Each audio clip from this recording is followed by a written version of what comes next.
Miguel Rojas says the Dodgers expect to set the record for most wins in a season. Is that realistic? How many will they win? Also, Dodgers are already showing up at spring training even a week before they're supposed to. That's awesome. And a weird betting scandal in baseball. We'll dig into all this. Let's get live on Locked On Dodgers.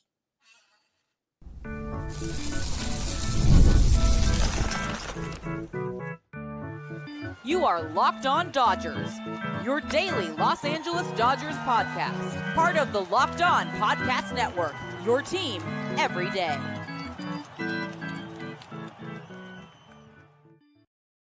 Hey, Dodger fans, this is Locked On Dodgers, part of the Locked On Podcast Network, your team every day. Thanks to our everydayers for making Locked On Dodgers your first listen every weekday morning.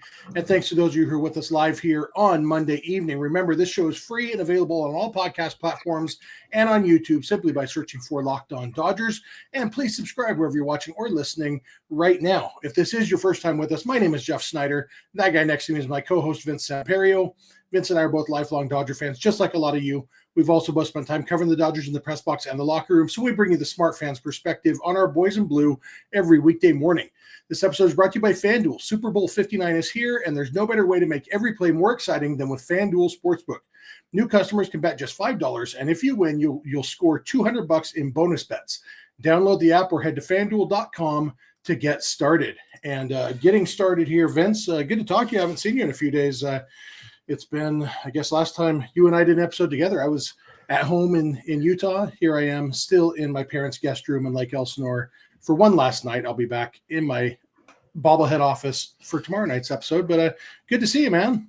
Yeah, I know. We were at the same location on Saturday, but I don't know how long you ended up staying after you said it was a mess, and, I was stuck in the other section of the stadium. So yeah, I'll tell you, I actually ended up not even going into Dodger Fest. I got there and I stood in line for about a half hour and the line didn't move at all.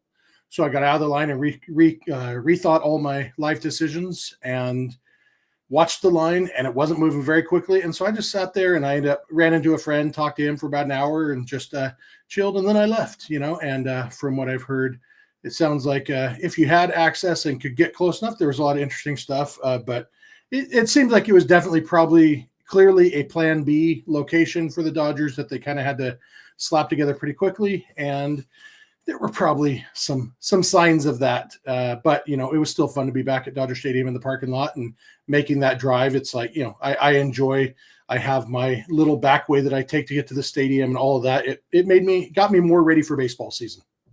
Yeah, and definitely being back at the stadium is always the first and welcome part of the new year.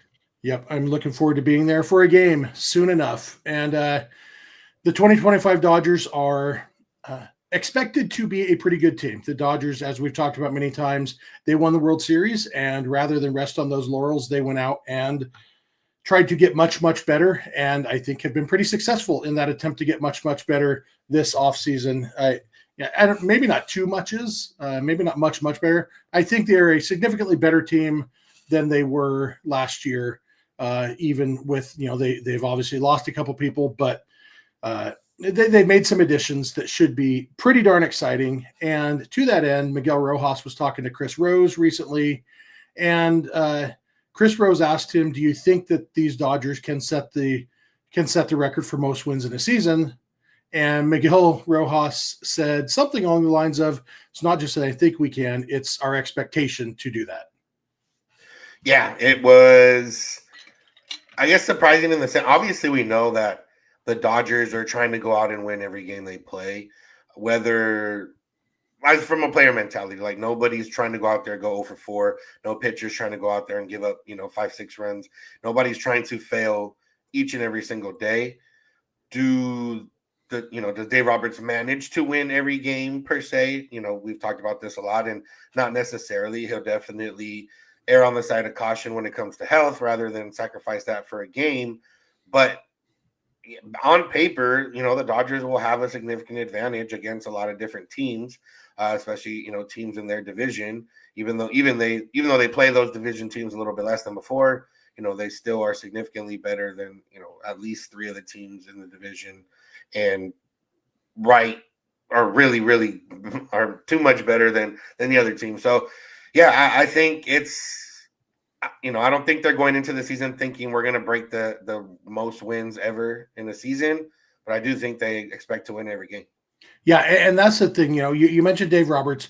Dave Roberts can't manage to try to win every game. Obviously, going into every game, your goal is to win. But as the game progresses, there are certain things you can't just say, "Well, we're only down by 2 runs. We got to throw all our high leverage relievers at these guys because there's another game tomorrow and another one after that." That's just the nature of the long season. You have to sometimes accept probable defeat. Dave Roberts' job is to win as many games as possible, not to win every game. And but this team, because they are so deep, it's like, we've talked about their bullpen. And when you're only down by 2 runs and you go to your low leverage relievers, I'm doing air quotes if you're listening to this, your low leverage relievers right now are what? Anthony Bonda, who just was a very key part of the World Series winning bullpen. Like, they've built this bullpen out that obviously when everybody's healthy, there are no bad relievers. We don't have a situation of there is no Brent Honeywell on this team, or what's the guy's name? Long hair, gross mustache, a couple of years ago, who pitched every game. Went to the Yankees and they made him cut his hair and shave. Oh, Phil Bickford. Phil Bickford. Every year there's that bad reliever. Like, hey, this guy's not good, but he keeps on going out there and pitching for us and saving the bullpen.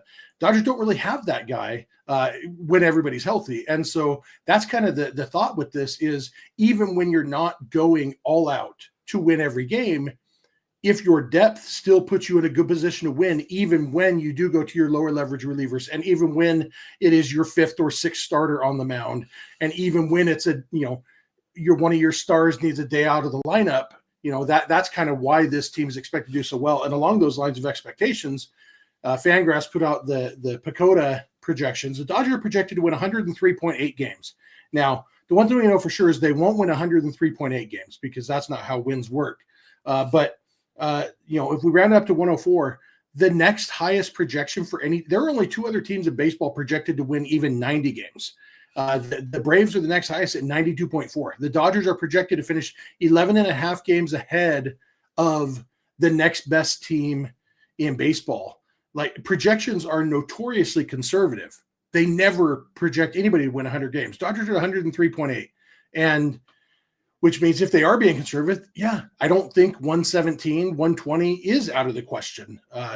Obviously, I wouldn't put money on them winning that many, but it's definitely not out of the question. Yeah, when you think about Dodgers teams of years past, 111 wins in 22. 22. And then, the year, even in 2017, like, that team, if they just go 500 in the last month of the season, they would have been up there as well. And, those teams weren't as good on paper as this team, and doesn't have the depth and the health that this team has or expects to have. And that's kind of like the biggest part of this for the Dodgers, is that they know what to expect. They know what they're going into, and they have the depth. Like before, even last year, the depth became a lot of the younger arms. And Gavin Stone obviously was a huge help to kind of solidify the rotation. But, Kasperius, Landon Knack, all the guys that ended up getting hurt, River Ryan, Kyle Hurd, all those types of guys, though, that was the depth. This year, that's not the depth. That's in case this guy comes back, or this guy might come back, or, hey, this guy might be available in, July or whatever it is. And, that's a little bit of the difference. Like the bullpen, depending what they do, like you said, your Anthony Bonda might be your worst reliever, and he was a guy that helped the Dodgers win the World Series last year. So, and when you come into your rotation, like Tony Gonsolin could be your number 6 starter, and he's a guy that, when healthy, has been one of the best pitchers in baseball. And, that's kind of where it's a little bit different this year. On the position player side, that is where they don't have the depth beyond the major league roster, other than Dalton Rushing being the one kind of guy that could be a game changer for them. But, they have a good enough offense overall to where if there was one guy gone or one guy out or whatever the case happened, one guy slumping, they have enough to make up that slot. Yeah, absolutely. And it'll be fun to watch for sure. Definitely shaping up to be a fun season for us as Dodger fans, because the Dodgers did reward us, as they've said, by going out there and trying to put together the best team possible. A lot of those really good players are already at Camelback Ranch in Arizona. We're going to dig into that a little bit, this culture of get there as early as you can and get ready for the season. So please keep it locked on Dodgers.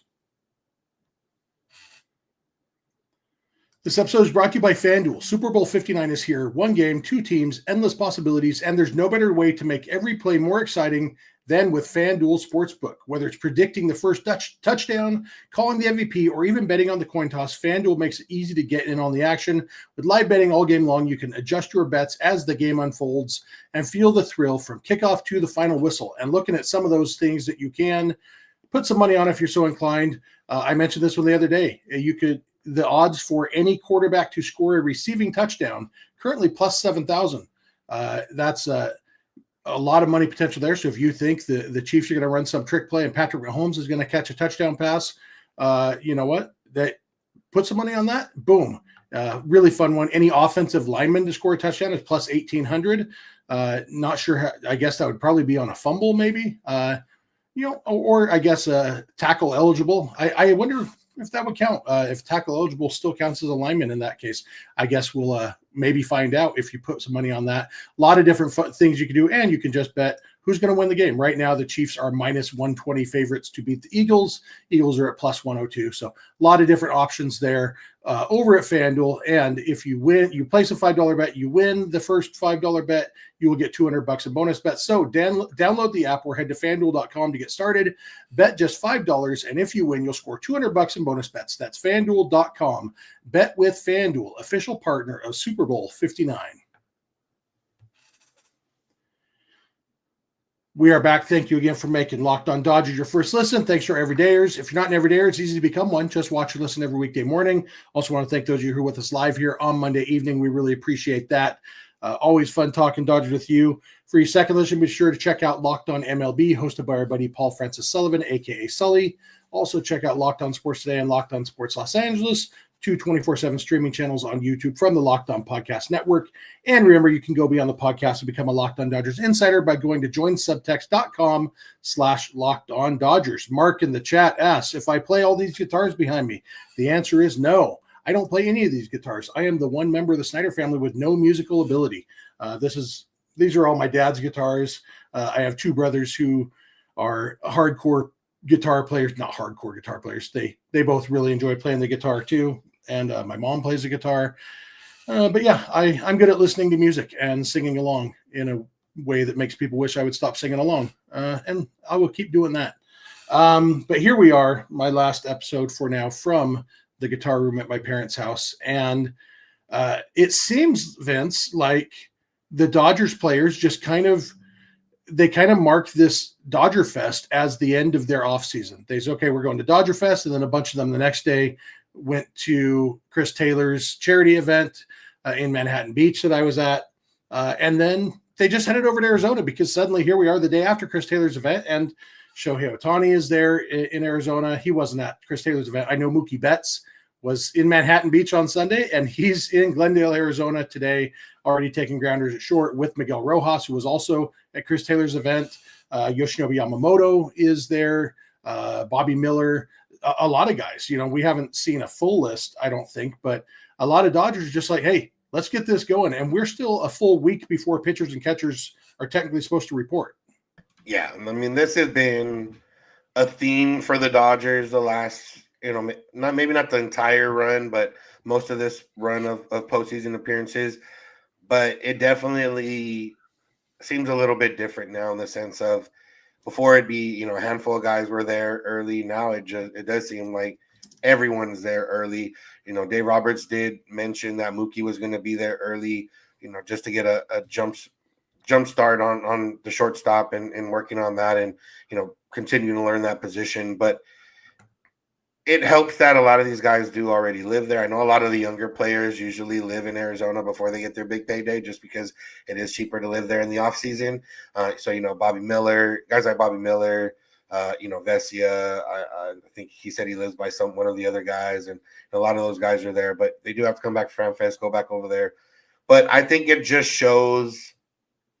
I don't think it shows the teams any more locked in than they have been in years past. I just think it shows that they know what the deal is, and there's expectations here now when you're a member of the Dodgers, and one of those expectations is, you get to spring training maybe a little bit early, and you get to work early. And even with the abbreviated offseason, because they played a whole extra month of baseball, and then they probably had, a bunch of celebrations and going back to their hometowns for celebrations, all that type of stuff. So, I think the most common thing said from all the players at Dodger Fest was, oh, the offseason felt short, but I don't think any of them are complaining. And clearly not a big deal because they're already back getting ready for the next season.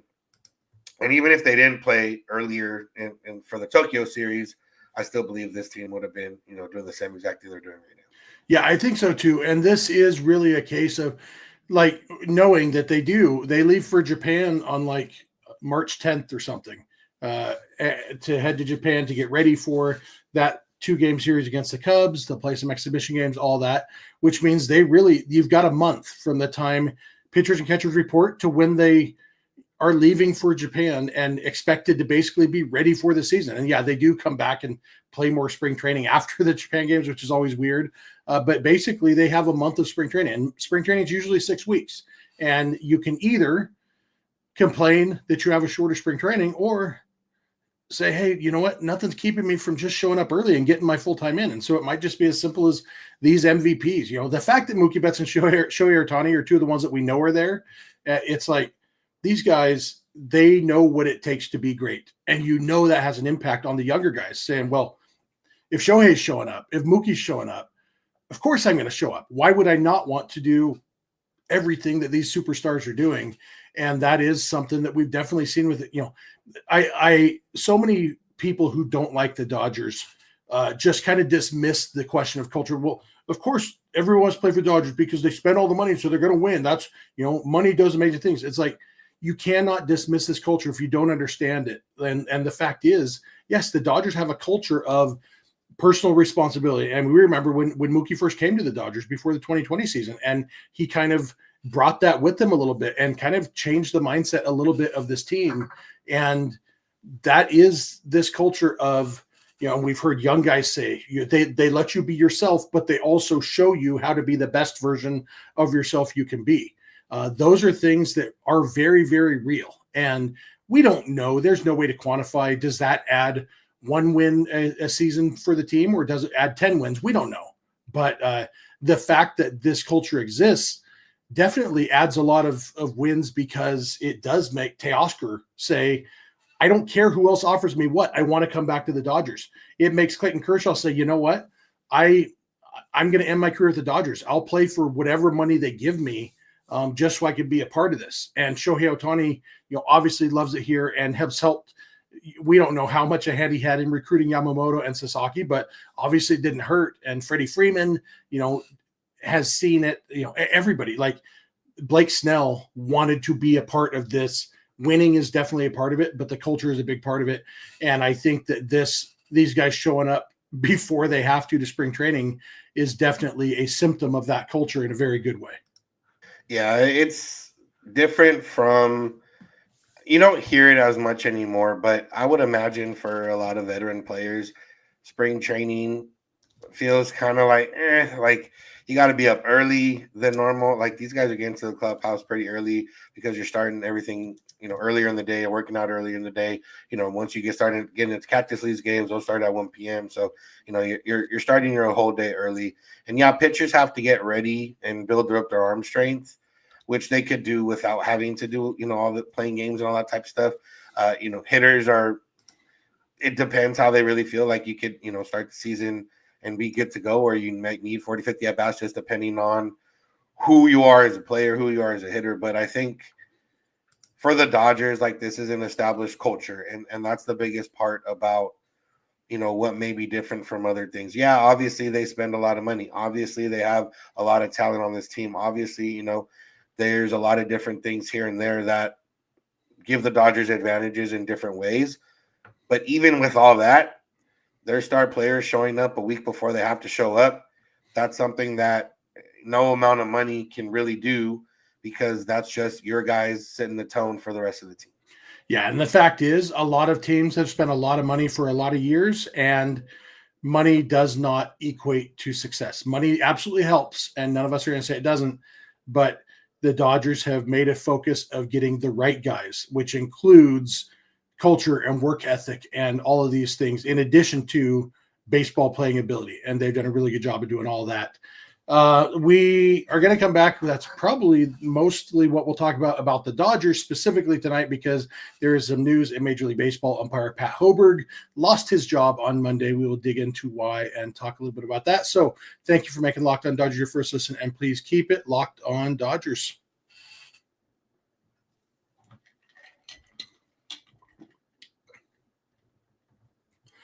Hey, we are back. Thank you again for making Locked On Dodgers your first listen. Thanks for being an everydayer. If you're not, just watch or listen every weekday morning, and then you are. It's super easy. Also, be sure to become a Locked On Dodgers insider by going to joinsubtext.com/LockedOnDodgers and check out Locked On Sports Today and Locked On Sports Los Angeles on YouTube. Mark asked in the chat, said Tommy Lasorda learned Spanish so he could talk to his pitchers. Does Dave Roberts speak any Japanese? I assume he speaks some. His mom is Japanese, so I assume he at least speaks some Japanese. I don't know how much, but I imagine that it's not entirely foreign to him. Do you know anything, Vince? I know that he said he was going to learn more last year at some point, so I would imagine he didn't know enough to carry full conversations or anything like that. Yeah. Yeah. All right. So as I mentioned, go to the break, Pat Hoberg, umpire who's actually one of the better umpires in baseball, at least at calling balls and strikes. He lost his job on Monday because he was sharing a legal online betting account with a friend of his who apparently is a professional poker player, and that friend was betting on baseball. So there's no evidence that Pat Hoberg himself bet on any baseball games. Definitely no evidence that he bet on any games that he was umpiring, but he did apparently delete some text messages to apparently in an attempt to thwart MLB's investigation to some extent. He's eligible. He can apply for reinstatement a year from now, but for now he is out of a job, and just another example of, it's a fraught situation Major League Baseball is in, because the fact is sports gambling is, unfortunately or fortunately, however you look at it, a big part of the sports landscape now. It's legal in a lot of places, and again, like Pat Hoberg apparently didn't do anything illegal, but just like there are plenty of performance enhancing drugs that you can buy over the counter legally that will get you suspended from baseball. Baseball has rules, and I guess my main thought on this, Pat Hoberg probably should have known better. Yeah. Well, first of all, I don't know why you're sharing an account with a friend. Anyways, you can probably make your own account, but maybe he lives in California where you can't have your own account. Yeah. That would make sense in that regard. I don't know.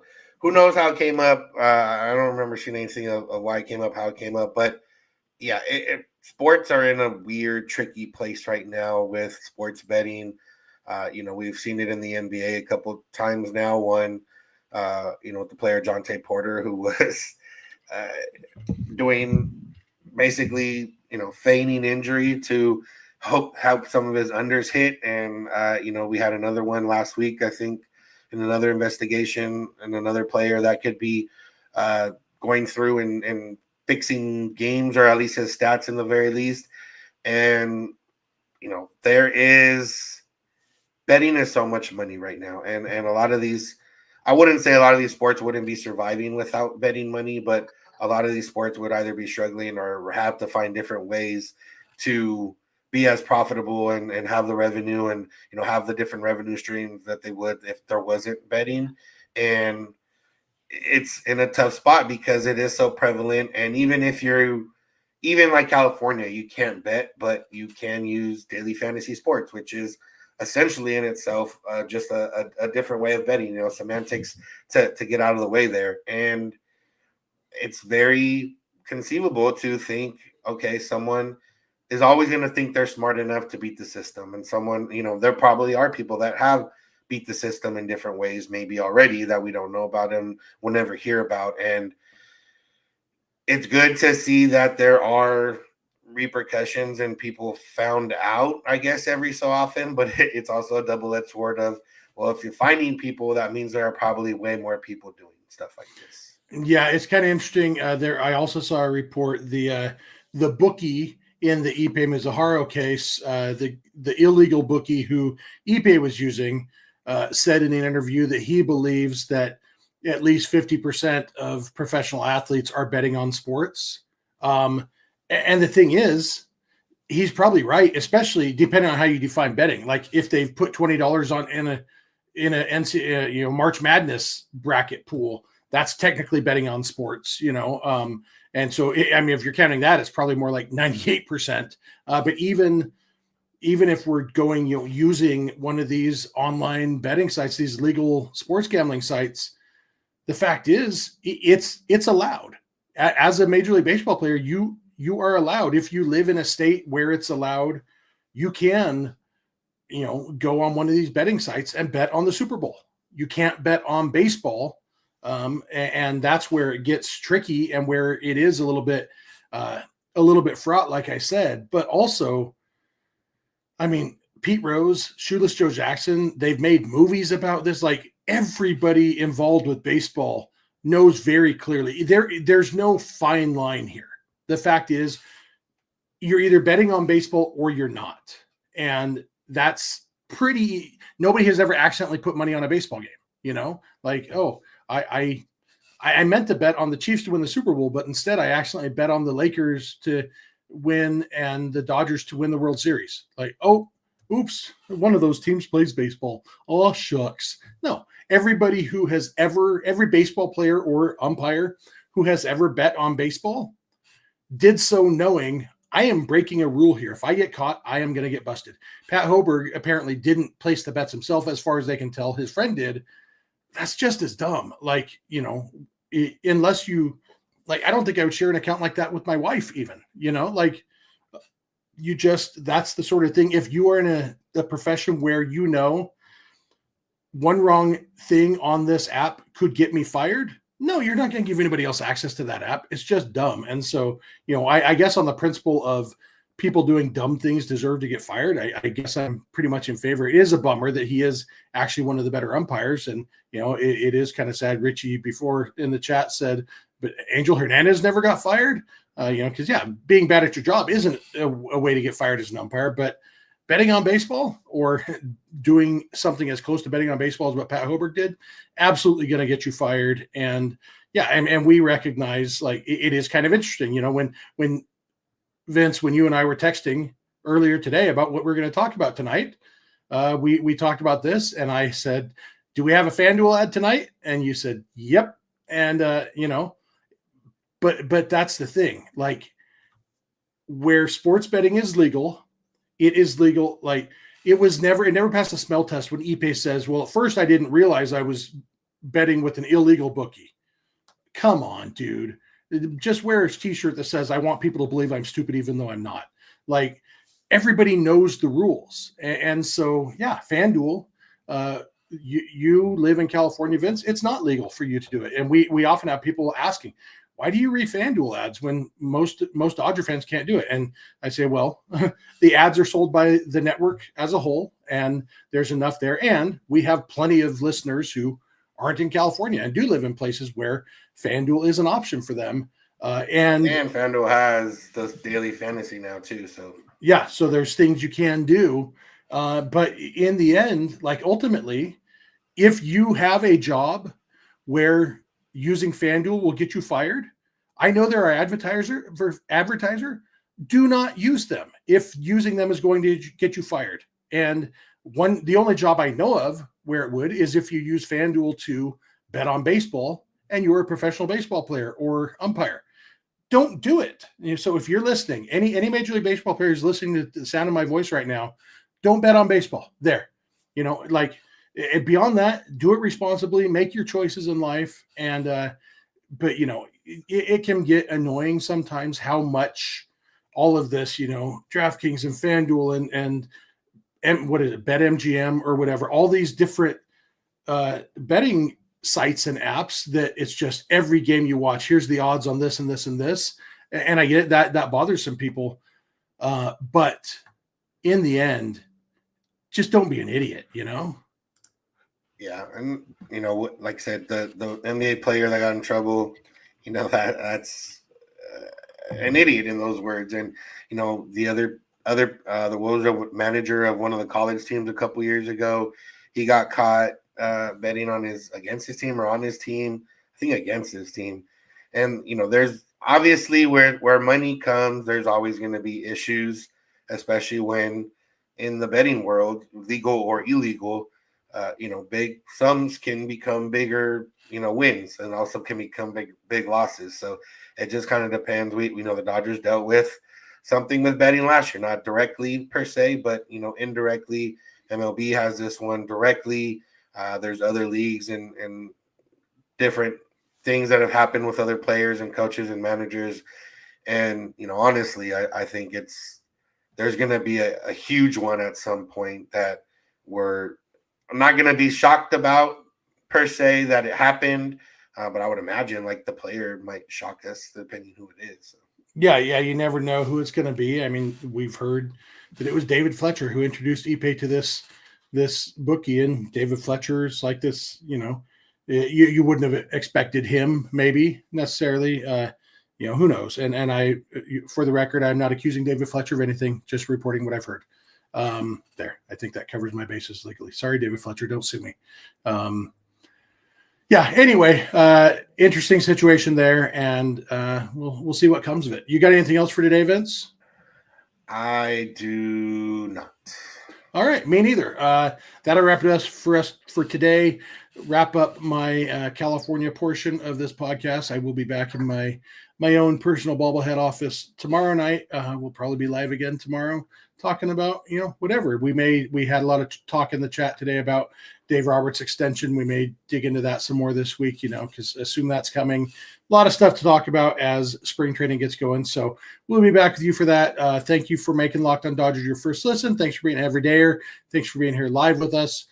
Please subscribe wherever you're watching or listening right now. Make it easy on yourself to know when we are dropping an episode or we're going live or whatever. Also, be sure to check out Locked On Sports Today and Locked On Sports Los Angeles, 2 24/7 streaming channels on YouTube from the Locked On Podcast Network. You can go beyond the podcast and become a Locked On Dodgers insider by going to joinsubtext.com/LockedOnDodgers. You can follow us on Instagram, Twitter, and TikTok at Locked On Dodgers. Vince is on Twitter at VinceSince91. I'm on Twitter at Snydog, and both of our DMs are open there.